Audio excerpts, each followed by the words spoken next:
So we're going to spend this video focusing on the Generation 2 Bionicle weapons. There's a decent handful here, and I do have all of them for this video with the exception of one piece. We'll talk about that when we get to it.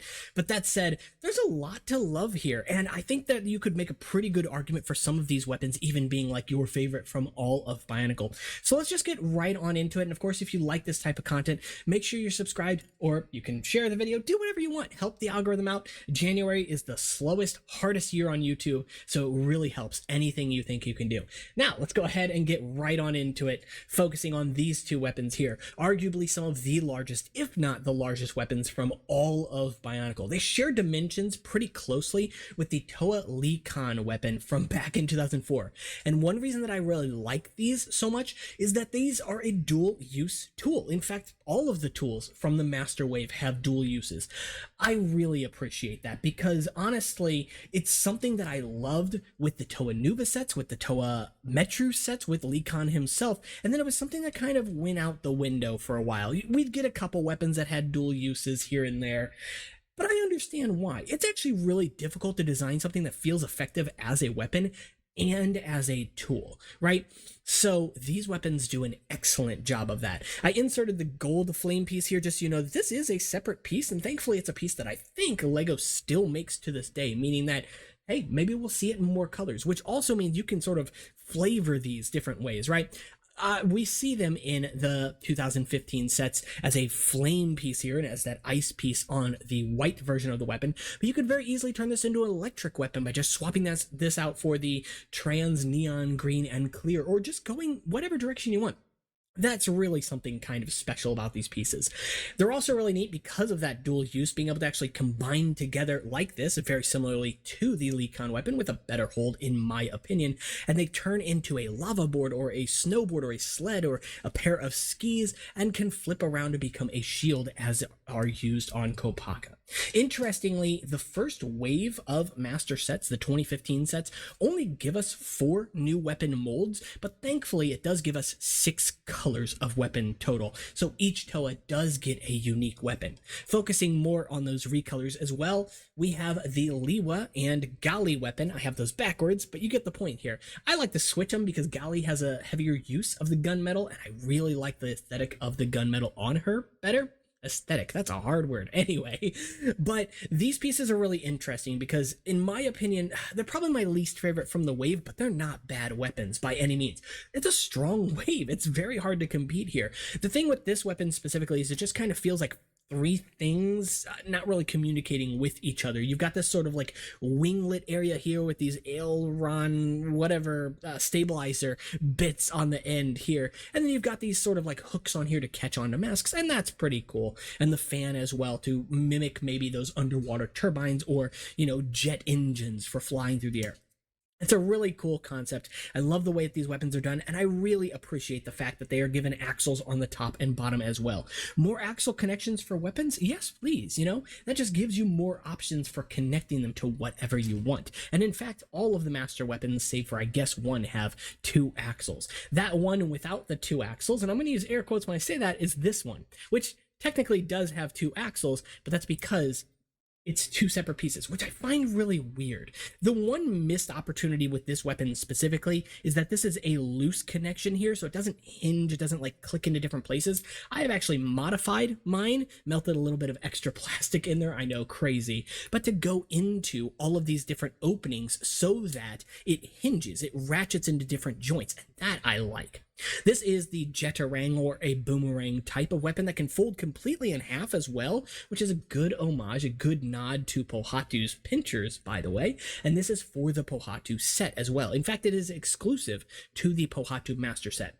Being exclusive means that we only saw it in that set though, meaning we also only saw it in this one color, gunmetal, but thankfully, gunmetal is a pretty rare color for LEGO weapons, so it is nice to see it here, or titanium metallic, whatever you want to call the color, right? A very good use of this weapon, a very good design overall, and of course this weapon has this dual use as well because it can connect to the foot to become these sort of like flyer things. I definitely think it's the weakest double use, especially as a Pohatu character flying around, but Hey, I'll take it. You know what? It's something different, and a boomerang does at least feel like something that should be able to fly if you're gonna make any weapon fly. So, all right, I can get behind that.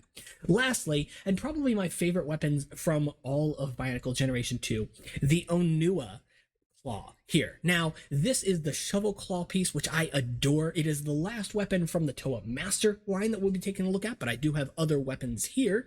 That said, I really adore this one. On the Master Onua set, it is used as armor on the shoulders, it is used as shovel claws, and it is used as a hammer. And in fact, on my redesign of Onua, which you can actually see that video, I'll link to it at the end of this one as well.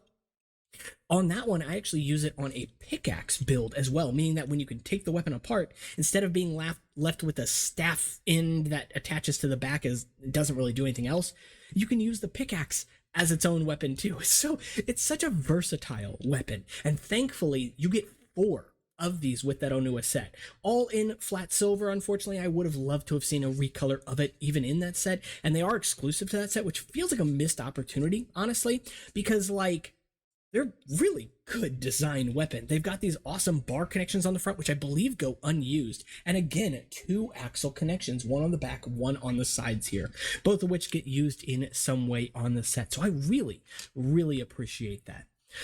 Next wave, we end up getting the Skull Villains, and there are a lot of people that really either like the Skull Villains or really dislike the Skull Villains. I'm kind of in the middle. I like the concept and the execution of some of the sets. I have gone on to defend some of the sets as well. But one thing that I do think they lack is identity. Part of that could definitely be seen as a strength because, you know, they're massable. You can do whatever you want with them. But they also only get 2 weapons, these 2 right here. Now, admittedly, these do go together pretty well, thankfully, mostly because of this sort of like futuristic, kind of wiry, wispy design in them, and this very tattered feel, which works out reasonably well. They also have these downward facing hooks, which are pretty good at catching onto the masks from that series, because LEGO eventually realized, oh, turns out the mask gimmick that we have is kind of fundamentally flawed. I'll save that for a different video, but suffice to say, they're really interesting designs. Unfortunately, they also suffer from those fragile axle connections. It's just too easy for these things to hit something and snap. And that really seemed like a problem with flat silver soft plastic specifically. So it is very unfortunate to see it here. Thankfully, the ones I'm showing you today are perfectly fine. And this weapon actually features another interesting use in that it can actually bend. It is designed to bend in this area here. And that's really cool because there's a gimmick on one of the sets, the Mask Maker versus Skull Grinder set, the Kolta figure in that set, where he actually utilizes a 3-sided, I don't want to say trident because that's not really what it is. It's some hybrid weapon that is designed to actually grab onto masks and pull them and take them. And that's really cool. So I do appreciate that, even if I think these weapons are definitely not the best from a Bionicle and can feel a bit generic. The other thing I think they're missing, specifically with this weapon right here, is the lack of that double pin connection or even a single pin connection at the end of this. I would have loved to have seen it. That's pretty traditional with most Bionicle weapons. So it is unfortunate that with this version here, we did not get anything like that at all. Instead, they use that as the mold mark. And fair enough, I guess, but there's definitely ways to design this weapon with a mold mark elsewhere. So moving on to the next weapon, and oddly enough, the final weapon mold from all of Bionicle Generation 2. This one is one that definitely overstays its welcome, in my opinion. Admittedly, it's a very cool weapon because it does something very unique in that you get it in a bunch of different colors. In fact, these 4 colors here, as well as a black and orange version where the tip is orange and the flat silver is replaced with black. I don't have that one, unfortunately, on me, but the other 3 here are really nice. And aesthetically, this is pretty cool because it makes them all fit together. But if LEGO's gonna go out of their way to give us 4, just give us 6. That's obvious. Like, design one for each of the characters. At this point, LEGO sort of had insinuated that the characters had a specific color assigned to them. Obviously, their primary color, with fire you had red, with ice you had white, etc., and a secondary color, usually transparent. But it means I would have liked to have seen a character maybe like Kopaka, for example, using a dark blue version of this weapon, and of course Onua using a purple one.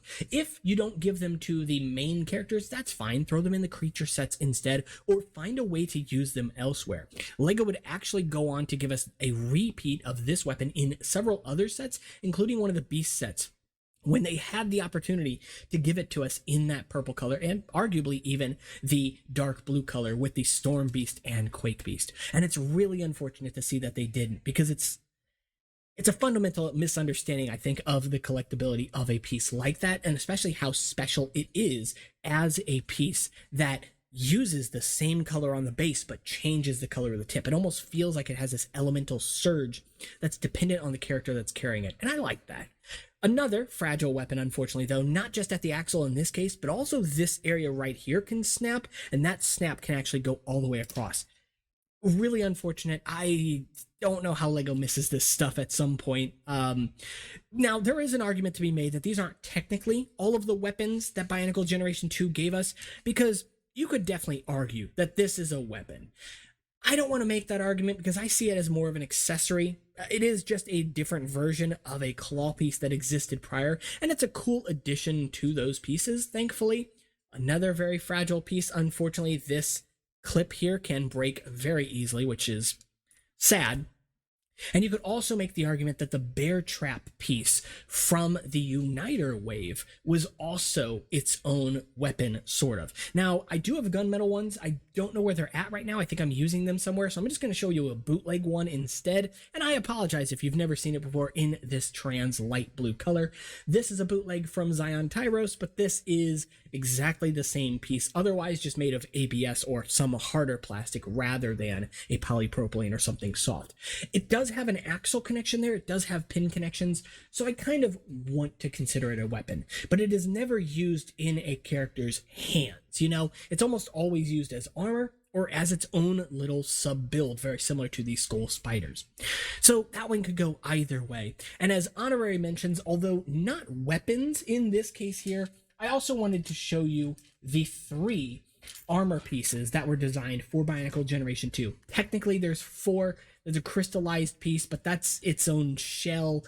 I'll focus on that at some other point. I don't have any on me anyway, so there'd be nothing to show here. But you have 2 CCBS armor add-ons with the Master version, and then with this version from the Uniter sets here, and from some of the creatures as well. And then probably the most Bionicle-like piece to come from any of Generation 2 Bionicle, the Uniter armor.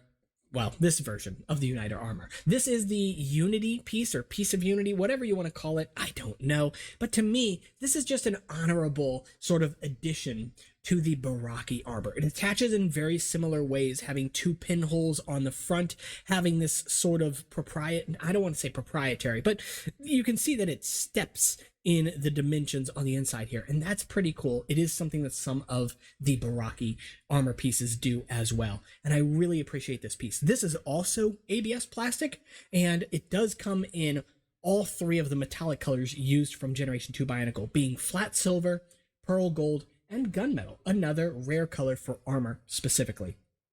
So it's a really nice piece to see, and it's definitely a piece I like to go back to every once in a while and sort of take inspiration from, if not use it in Generation 1. Because it basically is a Gen 1 armor piece. I really like this one. I think it's designed exceptionally well. That's pretty much it. That is all of the weapons from Bionicle Generation 2. But of course, I would like to know which of these is your favorite, or which armor pieces do you find yourself using the most? There are definitely shell type armor pieces, the Uniter, the ribcage, etc.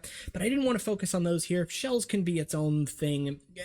Suffice to say, there's a lot that comes from Generation 2 Bionicle, and there is a lot to love. As much as I tend to harp on it, I'm glad that it exists. I'm glad that we have it. And at the very least, hey, we got some pretty cool masks out of it.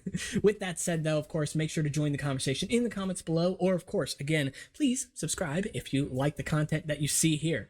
Along with that, you can also check out the conversation and join the conversation over on Discord, Instagram, or Patreon if you want to support the channel and get some perks. All that can be found in the description below, and I'll see you all in the next one. Take care.